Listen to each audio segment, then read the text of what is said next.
brought to you by 5paisa.com. Investing made easy and rewarding. Download the app now. नमस्ते, मेरा नाम सिद्धांत है और मेरे साथ हैं नरेंद्र ठाकुर। डीयू में पढ़ाते हैं और पिछले साल नवंबर में मुलाकात के बाद हम आज इस साल मिल रहे हैं। नरेंद्र जी नमस्ते, कैसे हैं? और नया साल मुबारक हो आपको। नमस्कार, आपको भी नया साल मुबारक हो सिद्धांत। बहुत अच्छा लग रहा है, बहुत दिनों बाद मुलाकात हो रही है। ऐसा है कि मिस कर रहे थे बहुत दिनों से। Same year sir, same year. हाँ।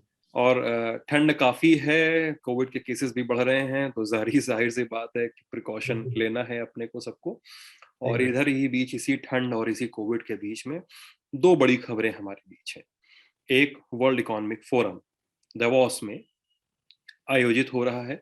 वहां पे आज शाम 8:30 बजे, जिस समय कई सारे लोग आप में से ये शो देख रहे होंगे, शाम 8:30 बजे इंडियन समय के अनुसार प्रधानमंत्री मोदी का वहां पे भाषण होना है।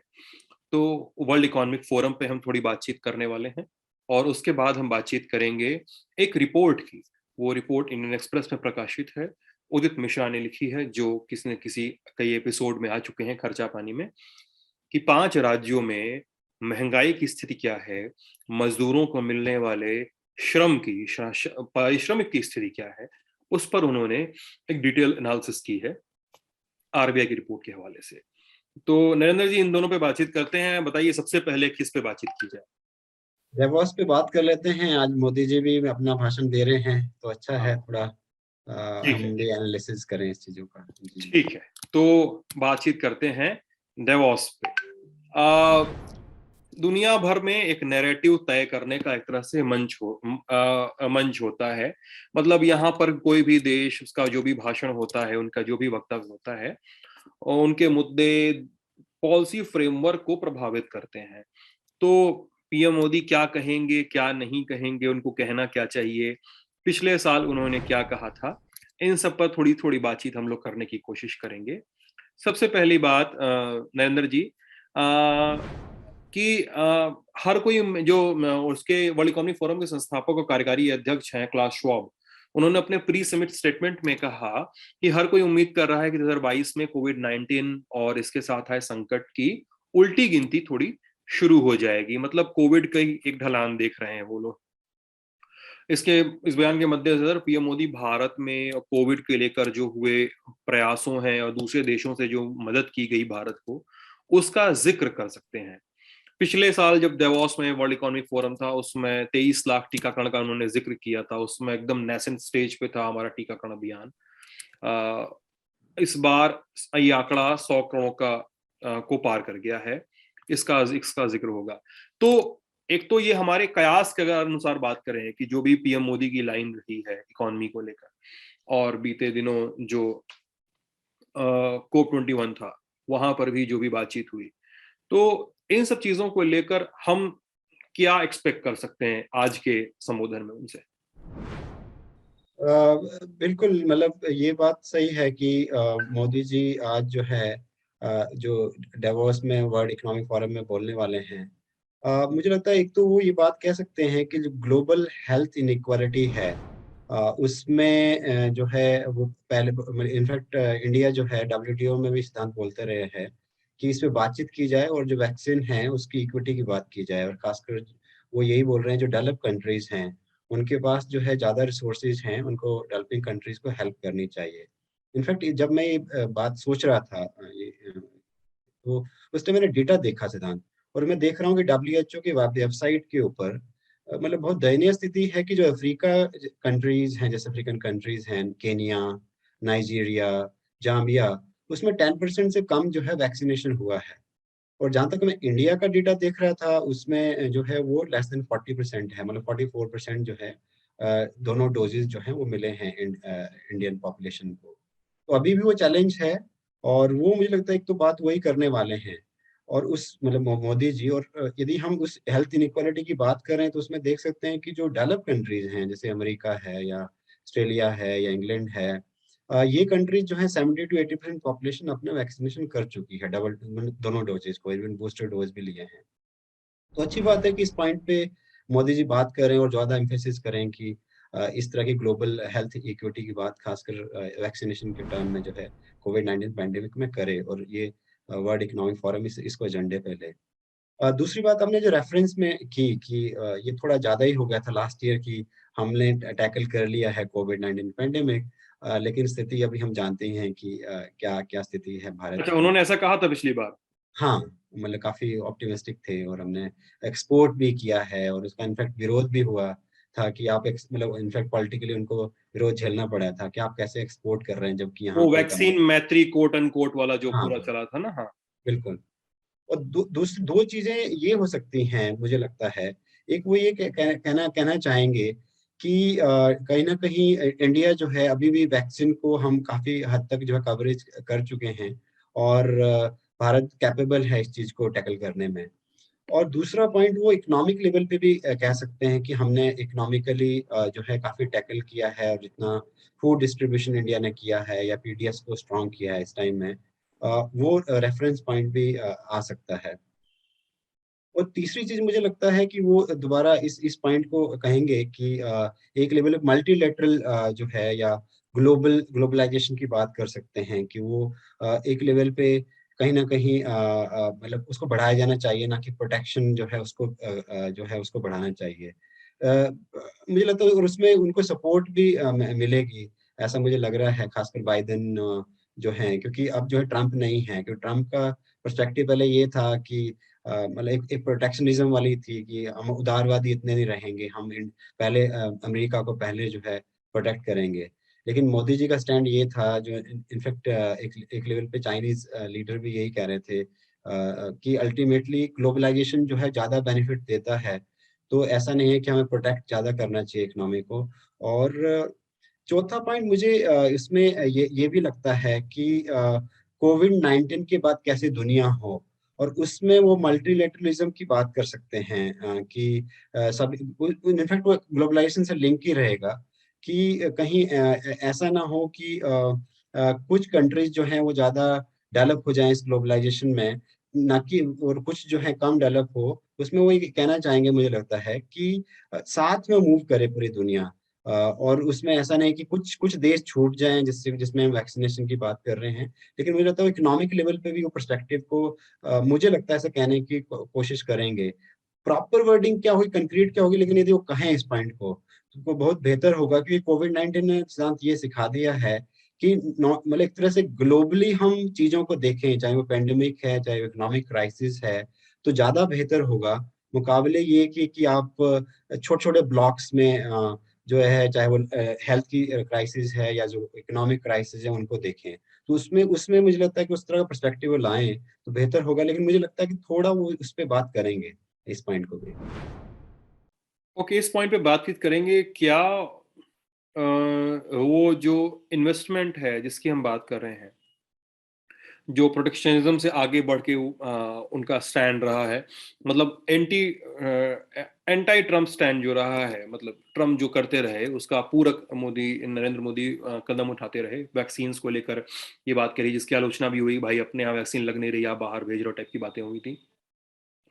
तो उस अल्ट्रा प्रोटेक्शनिज्म से बाहर आएंगे, उसके बाद क्या वो रिटेल में एफडीआई के लिए निमंत्रण देने वाले हैं, या और इसके इस सवाल के बहाने मैं ये भी पूछना चाह रहा हूँ नरेंद्र जी आपसे कि क्या पीएम मोदी और मांगे रखने वाले हैं, अपनी जिज्ञासाएं या अपनी अभिलाषाएं सामने रखेंगे वर्ल्ड इकोनॉमिक फोरम में, या वो अगर वो रखेंगे तो किस तरह की अभिलाषाएं हो सकती हैं? अच्छा हुआ आपने वो रेफरेंस पॉइंट ले आए, क्योंकि मैं वो पॉइंट कहने वाला था, और अच्छा ये पॉइंट ऐड हुआ। बिल्कुल वो इस चीज को जरूर लाएंगे कि ईज ऑफ डूइंग बिजनेस, जो उन्होंने पहले भी रेफरेंस में दिया था, इस बार दोबारा वो बोलने वाले हैं इस पॉइंट पे। और जाहिर सी बात है कि हमने देखा ही है कि मोदी गवर्नमेंट हमेशा एफडीआई को प्रमोट करती रही है, और उनको लगता है कि एफडीआई जो है इम्पोर्टेंट है इंडिया की ग्रोथ के लिए या डेवलपमेंट के लिए। तो बिल्कुल आप ठीक बोल रहे हैं कि फॉरेन डायरेक्ट इन्वेस्टमेंट जो है उसकी तरफ भी वो कहेंगे। और उसमें मुझे लगता है वो ये भी कहेंगे कि देखिए हम स्ट्रक्चर रिफॉर्म्स कर रहे हैं जो एक्सपेक्ट कर रहे हैं हमारे से मल्टीनेशनल कंपनीज या एफडीआई, तो आप आइए। मुझे लगता है कि एक तरह से ऑफर ही होगा, और इसलिए वो ऑफर मुझे लगता है इस सेंस में भी करेंगे कि स्ट्रक्चरल रिफॉर्म्स के साथ उन्होंने लेबर रिफॉर्म्स भी किए हैं। तो लेबर रिफॉर्म्स अभी 3 जो चारों कोड बिल है, एक तरह से पार्लियामेंट ने तो पास कर दिए है, वो रेफरेंस पॉइंट आएगा। और दूसरा रेफरेंस पॉइंट मुझे लगता है हमारे लेबर मिनिस्टर ने भी दिया था, भूपेंद्र यादव ने, उससे भी समझी जा सकती है। इसलिए मोदी जी उस पॉइंट को लाने वाले हैं कि अब तो स्टेट गवर्नमेंट ने भी हमारे एक तरह से जो लेबर रिफॉर्म्स चारों कोड हैं जो लास्ट ईयर पास किए थे, उनको भी एक तरह से बना लिया, स्ट्रक्चर उनका बना लिया है। तो बिल्कुल मुझे लगता है कि फॉरेन इन्वेस्टमेंट के लिए कॉल होगी, और उसमें बिल्कुल दोबारा मुझे लगता है ईज ऑफ डूइंग बिजनेस की बात होगी, और कहें वो कहेंगे कि, और उसमें इनफैक्ट वो ये वाला पॉइंट भी जरूर कहेंगे कि प्रोडक्शन लिंक्ड स्कीम हम लाए हैं। इनफैक्ट एक और स्कीम वो बात कर सकते हैं मुझे लगता है, या इनडायरेक्टली करेंगे, डिजाइन लिंक स्कीम जो है वो लाए हैं, और उसमें उन्होंने लाखों या 1 लाख करोड़ रुपए जो है वो प्रोडक्शन लिंक स्कीम के लिए रखा है, और 1 लाख से ज्यादा करोड़ जो है डिजाइन लिंक स्कीम के लिए रखा है। मुझे लगता है वो रेफरेंस पॉइंट दोनों ही होंगे। तो आपका कहना ठीक है कि फॉरेन इन्वेस्टमेंट के लिए मोदी जी का कॉल डेफिनेटली होगा, जिस तरह के पहले उनके स्टेटमेंट्स और मिनिस्टर्स के रहे हैं, चाहे ट्रेड मिनिस्टर है, फाइनेंस मिनिस्टर है, या लेबर मिनिस्टर है, और उसी को आगे बात बढ़ाएंगे। हाँ, और उसके बाद जो ग्रोथ रेट को लेकर जो प्रोजेक्शंस आ रहे हैं भारत की, तो उसको लेकर भी मेरे ख्याल से थोड़ी सी मसल फ्लेक्सिंग और उसको भुनाने की कोशिश इंडिया की तरफ से की जा सकती है। और मेरे ख्याल से जो पैंडेमिक के आसपास जो चाइना से इन्वेस्टमेंट पुल होना शुरू हुआ था, उसके बाद कई सारी कंपनियों ने इंडिया में जगह तलाशनी शुरू की थी, और कई सारे इकोनॉमिस्ट ने कहा भी था कि इंडिया को एक बड़ा बाजार बन के सामने आना पड़ेगा, ऐसे समय पे उसको अपने दरवाजे थोड़े और ओपन करने पड़ेंगे। खर्चा पानी के पुराने कई सारे एपिसोड्स में हमने किया था, खासकर जैसे सेमीकंडक्टर की क्राइसिस हो रही है वहां से, वो क्राइसिस अभी भी चल रही है, although it's not in news right now, लेकिन क्राइसिस अभी भी है, और सेमीकंडक्टर को लेके इंडिया अपनी अलग प्लानिंग में चल रहा है, हमने भी उसको डिस्कस किया था। तो मेरे ख्याल से अगर वो प्रयास हैं तो पीएम मोदी उनको जरूर डिस्कस करेंगे, नरेंद्र जी। अच्छा, ये बातें तो हम हो गई जो हम न्यूज के आधार पे और खबरों के आधार पे हम देख रहे हैं कि ठीक है यार, ऐसा कहना चाहिए क्योंकि घटनाक्रम इस तरह का रहा है। एक इकोनॉमिस्ट के तरीके से, अगर नजरिए से अगर आप कहें नरेंद्र जी, कि instead of all these things, या इन चीजों के अलावा ये मोदी को ये भी मांग रखनी चाहिए, ये भी बात करनी चाहिए, तो आपके हिसाब से वो बातें क्या होंगी? अच्छा, वो आपने देखिए वाला प्रश्न ही पूछा, अच्छा। क्योंकि मोदी जी क्या कहने वाले हैं, बिल्कुल वो न्यूज में क्या चल रहा है और हम कैसे देख रहे हैं, या चैनल्स क्या दिखा रहे हैं, या गवर्नमेंट का क्या स्टांस है, तो वो कहना तो था ही, लेकिन हम क्या चाह रहे हैं और लोगों के लिए क्या इम्पोर्टेंट है, ये बहुत ही महत्वपूर्ण प्रश्न आपने पूछा। बिल्कुल, मैं ये कहूँगा कि यदि जो इकोनॉमिक्स की माने वो जनरली मान नहीं रहे हैं, और काफी लोग भाग रहे हैं चाहे वो मतलब अरविंद सुब्रमण्यम हो या अभिजीत पटेल हो, या नहीं तो उसमें मुझे लगता है कि वो कह रहे हैं, उन्हीं को मैं भी आगे कहूंगा कि एक तो क्लियरली कि जो ग्लोबल हेल्थ इनइक्विटी के साथ जो इकोनॉमिक इनइक्विटी है जो बड़ी है, खासकर जो मैं देख रहा था, एक रिपोर्ट है, ग्लोबल रिस्क परसेप्शन सर्वे है, जो ग्लोबल रिस्क रिपोर्ट 2021 की वर्ल्ड इकोनॉमिक फोरम की रिपोर्ट है। उसमें सिद्धांत वो क्या कह रहे हैं, उन्हीं को मैं आगे बढ़ा रहा हूँ। वो कह रहे हैं कि पॉवर्टी इनइक्वालिटी बढ़ी है कोविड-19 पैंडेमिक में, और जिसकी तरफ मैं इनफैक्ट लास्ट एपिसोड में देख ही रहा था, जो जिसका आप बात कर रहे थे कि इंक्लूसिव ग्रोथ का जो चैलेंज है, जो राजीव कुमार कह रहे हैं, बिल्कुल वो बहुत इंपॉर्टेंट है। यदि क्योंकि उससे क्या हो रहा है, उससे डिजिटल डिवाइड हो रहा है, उसमें सोशल इंटरेक्शन जो है वो कम हो रहे हैं, उससे जो सोशल कोहेशन होना चाहिए सोसाइटी में वो कम हो रहा है। और इनफैक्ट ये बातें मैं अपनी नहीं कह रहा हूँ, मैं कह रहा हूँ कि वर्ल्ड इकोनॉमिक फोरम की रिपोर्ट ही है, तो मैं दोबारा उसको रिपीट कर दूं, ग्लोबल रिस्क रिपोर्ट 2021। वो कह रहे हैं कि जो यूथ है वो बहुत ज्यादा निराशाजनक हो गया है, और यदि यूथ को हमें उनकी एनर्जी को कंटेन करना है, तो उनका जो ह्यूमन कैपिटल है, जो उनकी एजुकेशन है, उनका जो नॉलेज है, उनका जो स्किल है, उसको चैनलाइज करना होगा, और उसमें ग्लोबल लेवल पे जितने भी मेंबर्स हैं वर्ल्ड इकोनॉमिक फोरम के, उसको इस पे सोचना चाहिए, वो सरकारें हैं चाहे वो बिजनेस है, मतलब एक तरह से ये मार्केट है चाहे वो गवर्नमेंट्स हैं, और खासकर उसका ज्यादा तवज्जो, ज्यादा जो एम्फेसिस है वो देनी चाहिए जो डेवलप कंट्रीज हैं या जो इमर्जिंग कंट्रीज है, जिसमें चाइना है, इंडिया है, या ब्राजील है, या रशिया है। इवन ये तो चलो माना इमर्जिंग इकोनॉमीज है, लेकिन मेनली जो यूएस, यूके, ऑस्ट्रेलिया या जर्मनी, जापान, इस तरह के जो डेवलप कंट्रीज हैं, उनको उसमें सोचना होगा, और उसमें यदि ग्लोबल लेवल पे वो इंटरवेंशन कर पाए या एजेंडे पे आ पाए कि एक तो ये है कि जो इकोनॉमिक इनइक्वालिटी बहुत तेजी से बढ़ी है इस दौरान, और वो डिवाइड बहुत ज्यादा क्रिएट हो गया है, एक तो ये। दूसरा वो ऐसे तो इन्वायरमेंट की बात, दूसरा पॉइंट जो है वो इन्वायरमेंट की बात है, और वो लिंक हो रहा है सिद्धांत एक तरह से दोबारा कोविड से। नेचर ने रिएक्ट किया है इसलिए कोविड आया है, क्लियरली हम इस बात को समझेंगे। और को और इसलिए कोविड एक तरह से उसका इफेक्ट है, साइड इफेक्ट है, एक्सट्रीम साइड इफेक्ट्स है। तो उसमें कितने लेवल पे इन्वायरमेंट को जो बिजनेस या गवर्नमेंट, मेनली बिजनेस हम कहें, या जो कॉम्पिटिटिव प्रोडक्शन है या जो जीडीपी है, उस रेस में हम इन्वायरमेंट को भी कहीं लाएं, ह्यूमन डेवलपमेंट को भी कहीं लाएं, और उसमें इंसान का नेचर के साथ कनेक्ट जो है वो बेहतर हो। उसमें एक तरह से बोलते हैं सस्टेनेबल, जो बोला जा रहा है सस्टेनेबल डेवलपमेंट की गोल की जो बात की जा रही है, इनको फोकस में लाएं। सरकारें वैसे कर रही हैं, मैं ये नहीं कह रहा हूँ, इंडियन गवर्नमेंट भी कर रही है या सारी गवर्नमेंट कर रही है सस्टेनेबल डेवलपमेंट गोल्स को अचीव करने के लिए 2030 में। लेकिन जो प्रोग्रेस है सिद्धांत, वो नहीं दिख रही है, और ये एजेंडा बनना चाहिए कि भाई कोविड-19 में इनइक्वालिटी ज्यादा एक्सपोज हो गई है, चाहे वेल्थ है चाहे इनकम है, नेचर ज्यादा डिस्ट्रक्ट हो गया है, और इनफैक्ट अब तो डेवलप कंट्री बोल भी रही हैं कि एनवायरमेंट डिग्रेडेशन बहुत ज्यादा है, इस कारण से साइड इफेक्ट्स हमें दिख रहे हैं, बायोडाइवर्सिटी का चैलेंजेस हैं। तो कोविड-19 ने जो भी ये बात मोदी जी करते रहते हैं कि जी अपॉर्चुनिटी ये दी है कि इनको दोबारा सोचें।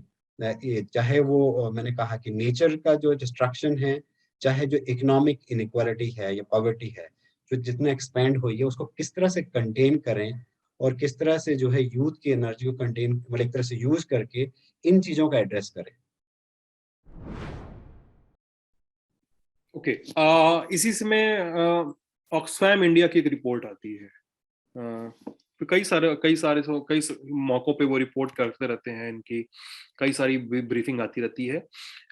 इनइक्वालिटी किल्स जो है उनकी नई रिपोर्ट है, उसमें जो मतलब एक रिलेवेशंस हैं जो उनके जो बनाए हैं, उन्होंने कहा है कि जब देश में पिछले एक साल में जब देश में 84% परिवारों को जीवन और आजीविका के क्षति के कारण अपनी आय में गिरावट का सामना करना पड़ा, 84%, तो उस समय भारत में अरबपतियों की संख्या 102 से बढ़कर 142 की हो गई।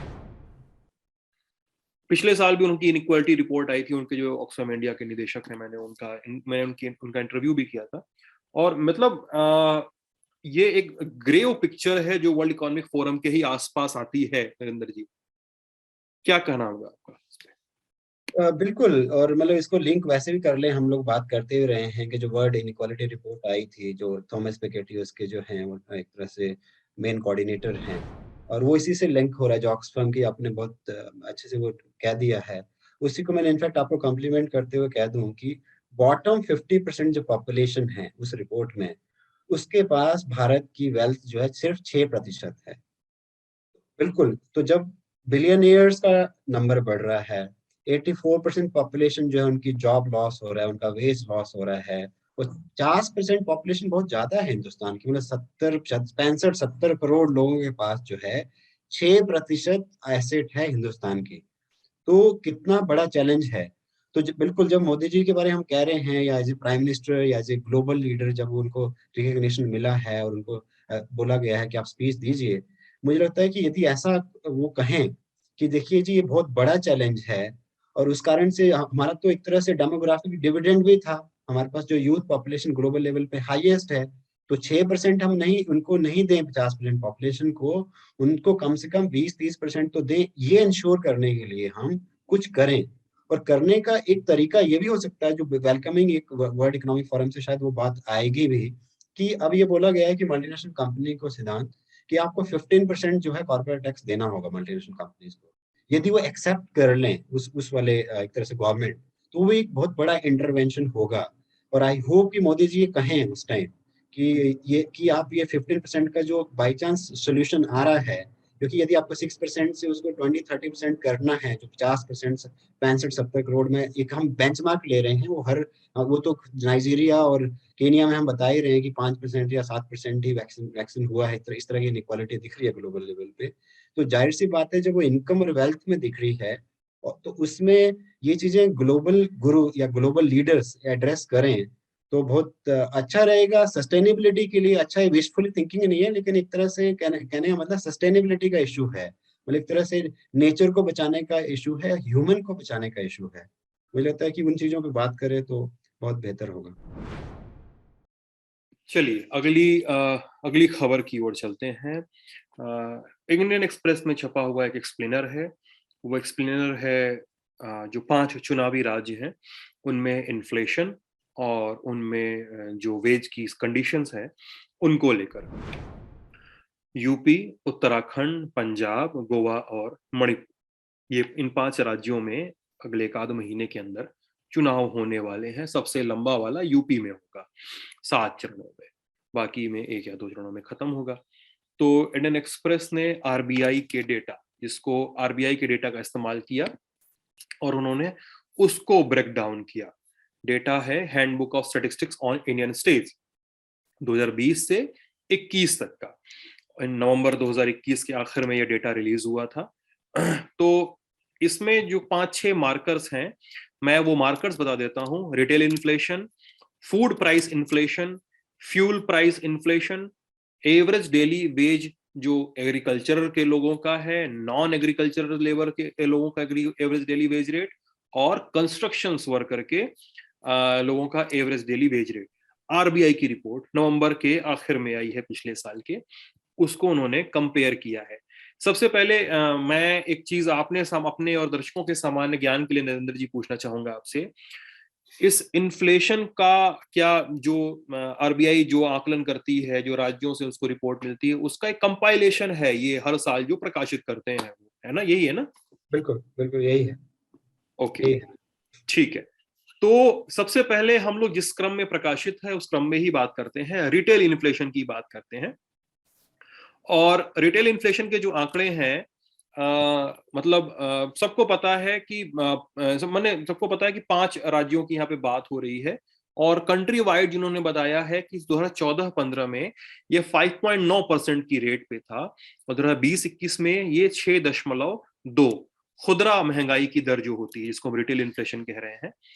और एक ट्रेंड जो है उसमें नरेंद्र जी, वो काफी ऐसा डाउनवर्ड किस्म का एक ट्रेंड हो रहा है। डिप्रेशन आ रहा है 2017-18 के आसपास, 18-19 के आसपास, और वो 20 और 21 में आके वो फिर से कहीं ना कहीं जहां पे पहले था उसके आसपास, नहीं तो थोड़ा सा ऊंचे पे सेटल कर रहा है, जो मतलब डेटा का ट्रेंड देख रहे हैं हम लोग। मैं चाहूंगा अपने प्रोड्यूसर साहब से कि यहाँ पे जो स्क्रीनशॉट है इस खबर का, वो भी उसको लगा लें, तो लोगों को देखने में आसानी होगी। तो बात करते हैं नरेंद्र जी इस पे, रिटेल इन्फ्लेशन पे आंकड़े क्या दिखा रहे हैं? बिल्कुल, मतलब एक तरह से ये पॉइंट तो हमें समझना ही होगा कि इन कंपैरिजन टू इंडिया, हम देख रहे हैं कि जो इन्फ्लेशन रेट है वो एक तरह से यूपी का ज्यादा दिख रहा है, मतलब इसमें। और जो जहाँ तक उत्तराखंड की बात है, उसका जो इन्फ्लेशन रेट है 17 से लेके 18 तक, मतलब 17-18 से लेके 2021 तक, उसमें हम देख रहे हैं कि वो हाईएस्ट है, मतलब इसमें। और वो है 8.1%। ये एक बेंचमार्क तो ये हमें दिख रहा है। जहां तक कि ऑल इंडिया लेवल पे देखें इन्फ्लेशन रेट, वो 6.2% है। ये हमें समझने की बात है कि, और वो रेफरेंस पॉइंट इसलिए भी आ रहा है, मतलब ये हम उस तरह से समझें कि वेस्ट बंगाल में 2021 में हाईएस्ट इन्फ्लेशन रेट था, अराउंड 8.6% सिद्धांत। हम्म। और उसका कोई इम्पैक्ट जो है, मतलब पॉलिटिकली जो है, मतलब एक डेंट जो है ममता बनर्जी को नहीं दिखा। लेकिन बिल्कुल उदित, एक तरह से अच्छा एनालिसिस ये किया हुआ है कि यदि उत्तराखंड में हाईएस्ट है इस टाइम 8.1% इन्फ्लेशन रेट, जबकि in comparison to all India inflation rate वो 6.2% है। और यदि उसको देखें 2019-20 में वो 5.9% था, जो आप रेफर कर रहे हैं। हाँ? और यदि और उसको पीछे ले जाएं, वो 4.8% था। तो एक तरह से इंक्रीज है कंज्यूमर प्राइस इंडेक्स के अकॉर्डिंग, जो है ऑल ओवर इंडिया जो है इन्फ्लेशन रेट इंक्रीज कर रहा है। जो अभी हम देख रहे हैं कि वो 6.2% है। और उत्तराखंड का जो है वो हाईएस्ट, मतलब इन सब स्टेट्स में हाईएस्ट जो है वो इन्फ्लेशन रेट है। तो एक लेवल पे यदि वो ऑब्जर्वेशन लें, या जो जो वो रेफरेंस पॉइंट आ रहा है कि यदि बंगाल में उसका इम्पैक्ट नहीं दिख रहा है, तो उत्तराखंड में कितना दिखेगा ये समझने वाली बात है। मतलब इससे दर्शक जो समझ सकते हैं कि ये पॉइंट कितना इंपॉर्टेंट है। दूसरा पॉइंट हम देखें, मतलब और स्टेट वाइज ये एक तरह से एनालिसिस है, तो पंजाब में हम जैसे देखें, पंजाब में जो है एक तरह से उन्होंने ये कहा है कि 5% जो है वो 2019-20 में था जो इन्फ्लेशन रेट था, और 2019-20 का, और यदि मान लीजिए हम इसको 18-19 में देखें तो 3.8% था पंजाब का जो इन्फ्लेशन रेट था। और यूपी यदि का भी उस समय उतना ही था। हाँ यूपी का भी 3.8% उस समय भी हाँ था। बिल्कुल। और जो है यदि थोड़ा और पीछे चले जाएं 2017-18 में देखें तो वो 3.7% था। तो इसका मतलब है कि इन्फ्लेशन रेट पंजाब में उतना नहीं था, मतलब उतना अभी भी नहीं है, उतना पहले भी नहीं था, मतलब इनफैक्ट कम ही था, बहुत कम इंक्रीज हुआ है। और यदि हम कंपेयर कर रहे हैं नेशनल एवरेज से तो पंजाब में कम है। तो एक लेवल पे कह सकते हैं कि पंजाब में उस तरह का इन्फ्लेशन का चैलेंज नहीं है, लेकिन उत्तराखंड में वो चैलेंज है। क्यों, अ, लेकिन मैं जानना चाहता हूँ यहाँ पे क्यों है ये डिफरेंस नरेंद्र जी? मतलब अ, पंजाब कैसे इन्फ्लेशन में जो 17, मैं मेरे दो सवाल मैं आपसे पूछ लूं क्योंकि ये हाँ बात बार बार आएगी। हाँ हाँ 17-18, 18-19 का डिप्रेशन जो हम देख रहे हैं वो क्यों है? और दूसरा हम्म। सवाल कि पंजाब में ये इन्फ्लेशन कम कैसे दिखाई दे रहा है हमें? एक लेवल पे ये कहें, मुझे लगता है कि ये डिप्रेशन में प्राइसेस जो कम दिखे हैं ऑन एन एवरेज, उसका प्रोडक्शन एक कारण था, कि एग्रीकल्चर जो प्रोडक्शन है बेटर था उस टाइम में, तो उससे जो इन्फ्लेशन एक तरह से प्राइसेस कम हुए थे। लेकिन अब जो इन्फ्लेशन रेट दिख रहा है सिद्धांत, मतलब एक तो एक कहेंगे 17-18 में जो है एग्रीकल्चर प्रोडक्शन बेटर था, एग्रीकल्चर ग्रोथ रेट इंडिया की बेटर थी, मतलब वो 4% के अराउंड में थे, इनफैक्ट मोर देन 4% थी। तो उसका इम्पैक्ट दिख रहा है कि ऑन एन एवरेज प्राइसेस जो है वो कम दिख रहे हैं 17-18 में। लेकिन जब हम 2021 में देख रहे हैं जो इंक्रीज दिख रहा है, उसका मेन कारण है कोविड। और उसमें कोविड ने फिर इनफैक्ट उदित ने भी और रेफरेंस पॉइंट दिया है, उन्होंने थोड़ा जनरल पॉइंट दिया है कि डिमांड एंड सप्लाई दोनों रीजंस हैं इस टाइम जो है इन्फ्लेशन के। तो वो एक पॉइंट है कि एक तो सप्लाई भी कम हुई है, नेचुरली जब सप्लाई कम होगी तो प्राइसेस हाई होंगे। तो एक ये है, जो जो मतलब एक तरह से ये समझा जा सकता है कि कोविड-19 पैंडेमिक के हमें ज्यादा इम्पैक्ट दिख रहा है हायर इन्फ्लेशन रेट में ऑल ओवर इंडिया। और फूड प्राइस इन्फ्लेशन पे आते हैं, मतलब 5 पॉइंट है मेरे ख्याल से, अगर 6 पॉइंट है, अगर हम लोग जल्दी जल्दी नहीं बातचीत करेंगे तो काफी लेट लगेगी। तो वही जल्दी वही से फूड प्राइस पे आते हैं हम लोग हाँ नरेंद्र हाँ। जी। हम्म। और फूड प्राइस में भी लगभग लगभग ट्रेंड वही है, 17-18 में डिप्रेशन देखने को मिल रहा है। यूपी में तो 17-18 में -0.4 था, हम्म हम्म हम्म जो नेशनल एवरेज हमारा इस समय 20-21 में 7.3 है, और हम्म यूपी में हम्म 8.2 है, उत्तराखंड में 9.3 है, पंजाब में 5.9 है, हम्म। मणिपुर में 6.2 और गोवा में 11.3। क्या है, इसको कैसे समझा जाए? बिल्कुल, वो वही पॉइंट हो गया जो मैंने कहा आपको कि हम्म। जब एग्रीकल्चर प्रोडक्शन बेटर होगा तो आपको जो फूड प्राइसेस जो कम हो जाएंगे, सप्लाई ज्यादा है ना, सप्लाई ज्यादा हो जाएगी, तो फिर फूड जो है वो तो एग्रीकल्चर से आ रहा है, एग्रीकल्चर सेक्टर से आ रहा है, तो वही रिफ्लेक्शन दिख रहा है। देखिए 2017-18 में आप देख ही रहे हैं, खासकर यूपी में माइनस हो गया था, मतलब एक तरह से जो फूड प्राइसेस थे, -0.4 जो आप रेफरेंस में दे रहे हैं, 18-19 में वही है। लेकिन वही देखिए 2019-20 में, 2021 में आपको फूड प्राइसेस जो है 7.3 दिख रहे हैं 2021 में ऑल ओवर इंडिया में। और उसमें भी देखिए उत्तराखंड और गोवा में, उत्तर प्रदेश में हायर दिख रहे हैं। तो बेसिकली ये मानिए आपके प्री कोविड एंड पेंडेमिक में एग्रीकल्चर प्रोडक्शन बेटर था, लेकिन उसके बाद जो है वो वर्स्ट हुआ है। और इसमें और एक तरह से ये कहें कि जो सप्लाई बॉटलनेक जो है क्रिएट हुआ है, या सप्लाई डिस्टर्ब हुई हैं, उसने प्राइसेस जो हैं काफी इंक्रीज किए हैं हम्म। कोविड-19 पेंडेमिक। और फ्यूल प्राइस की बात करते हैं, मतलब सारे रिटेल जो फ्यूल और लाइट प्राइस होता है, जो सारे रिटेल इन्फ्लेशन का लगभग लगभग 6% अकाउंट करता है। और लेकिन जाहिर सी बात है, चुनाव आते हैं तो फ्यूल के प्राइस में आपको एक बढ़ोतरी नहीं देखने को मिलती है। कई कई बार तो सरकारें दाम काट तक देती हैं।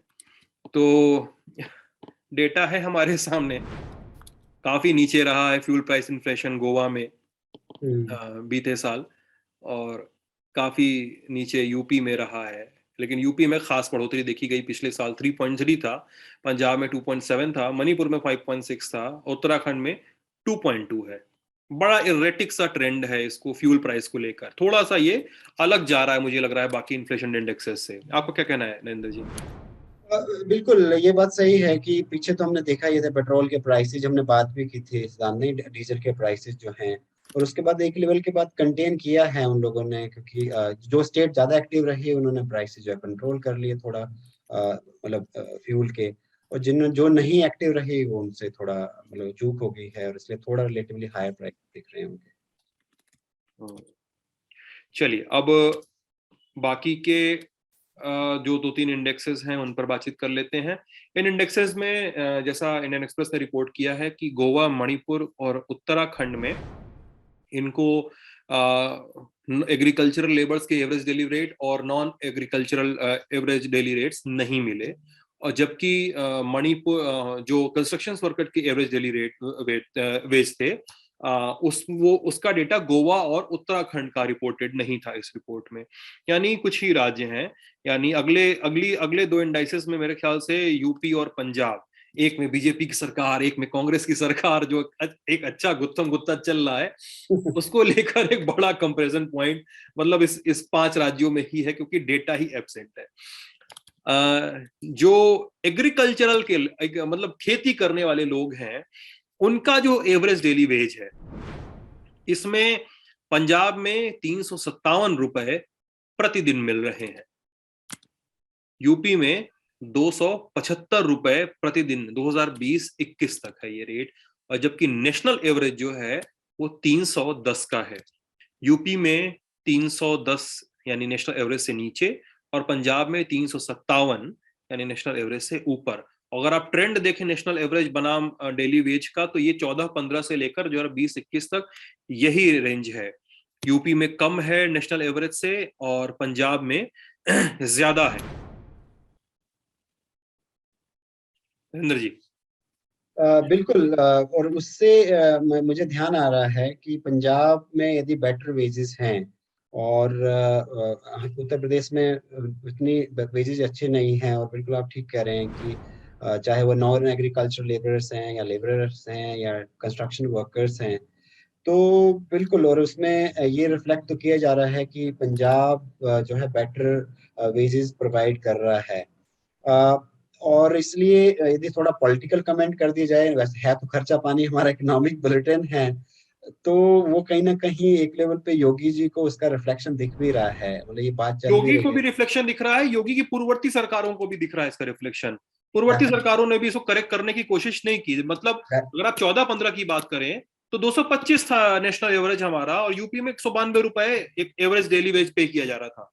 ये बात है, तो इसका मतलब है कि मतलब योगी जी को जो मौका था कि वो इम्प्रूव करते, तो वो इम्प्रूव नहीं कर पाए, और इस कारण से हमें लोअर वेजेस दिख रहे हैं, और इस कारण से उनका डेवलपमेंटल वाला जो एजेंडा है उस पे काफी क्रिटिक आ रहा है, मतलब इकोनॉमिक्स के बीच में, कि उनके पास अच्छा मौका था, भारी बहुमत था, लेकिन वो उतना रिफ्लेक्ट कर नहीं पाए हैं या उतना कंट्रीब्यूट नहीं कर पाए हैं, तो डेवलपमेंट एजेंडा उनका बैक मतलब बैक चला गया है, और जो पॉलिटिकल मतलब क्या कहें हिंदुत्व एजेंडा था वो ज्यादा उस तरह से आगे आया है, और वो रिफ्लेक्शन इसमें दिख रही है। तो आई होप आने वाले दिनों में यदि वो जीते, मतलब मैं जस्ट एक फोरकास्टिंग, तो ये इन वाले ट्रेंड को चेंज करें वो, क्योंकि देखिए हाईएस्ट पॉपुलेशन है यूपी की ऑल ओवर इंडिया स्टेट की, और गरीबी इतनी सारी है, तो मुझे लगता है कि इस चैलेंज को लेना चाहिए जो भी गवर्नमेंट वहाँ पे हो, चाहे वो जो भी गवर्नमेंट आए, क्योंकि बहुत ही लोअर है सिद्धांत की, इतना गरीबी और भुखमरी है उत्तर प्रदेश में, और आप भी कवर करते रहे हैं अपने एपिसोड में, मैं देखता रहा हूँ उनको, तो कितना खराब हालत है, और वो यदि आपको मैक्रो लेवल डेटा में भी दिख रहा है, और वेजेस जो है वो तो आय का ही साधन बता रहा है, हम्म। तो मुझे लगता है कि इसको सरकारों को अच्छे से काम करने की जरूरत है, और स्टेट से भी सीख सकते हैं रिलेटिवली, पंजाब में यदि हो सकता है या और स्टेट में हो सकता है, केरला में भी हम कंपेयर कर रहे थे आपको याद होगा, तो वहाँ पे हम्म। वेजेस बेटर हैं इन कंपैरिजन, और कारण हमें मालूम है, कारण जैसे एक तो यही है कि भाई वो एडवांस स्टेट है पंजाब, केरला में ह्यूमन डेवलपमेंट इंडेक्स ज्यादा है, या केरला से लोग जो है माइग्रेट हो जाते हैं, तो वहाँ कम वर्कर्स मिलते हैं, तो फिर उनको वेजेस वो हायर हो जाती है, लेकिन जो भी कारण हो, लेकिन वेजेस हायर होनी चाहिए, ये बहुत ही कम वेजेस हैं इन और कंपैरिजन। लेकिन मुझे एक चीज लगता है, यहाँ पे एक चीज ध्यान देनी होगी कि जो एवरेज, ठीक है मैं मानता हूँ नेशनल एवरेज से नीचे है या ज्यादा है, लेकिन जो परसेंटेज चेंज है वो यूपी में थोड़ा सिग्निफिकेंट है। मतलब अगर आप 2015-16 से मिलाइए, तो उस साल बस पंजाब में ज्यादा चेंज दिखाई दे रहा है, वरना यूपी में 6%, 8%, 8%, 5%, 6% का चेंज है। अदरवाइज पंजाब में 5%, 2%, 4%, 3%, 2%, कितने चेंज है। आई गेस ये थोड़ा इम्प्रूवमेंट का पाथ हो सकता है अगर इसको, इफ द ट्रेंड कंटिन्यूज। लेकिन उसमें जब हम एब्सोल्यूट लेवल पे देखते हैं ना, ये बात सही है सिद्धांत आपके कि जो परसेंटेज वाइज बिल्कुल 5 to 8% दिख रहा है हमें, जो योगी का जो रिजीम था उसमें, और जबकि जो पंजाब में वो 2 to 4% है। और यदि हम इंडिया लेवल पे देखें तो 6 to 8% ही है, जो जितना मतलब एक तरह से नेशनल एवरेज है इंक्रीज का, वही सेम एवरेज जो है परसेंटेज वाइज यूपी का है।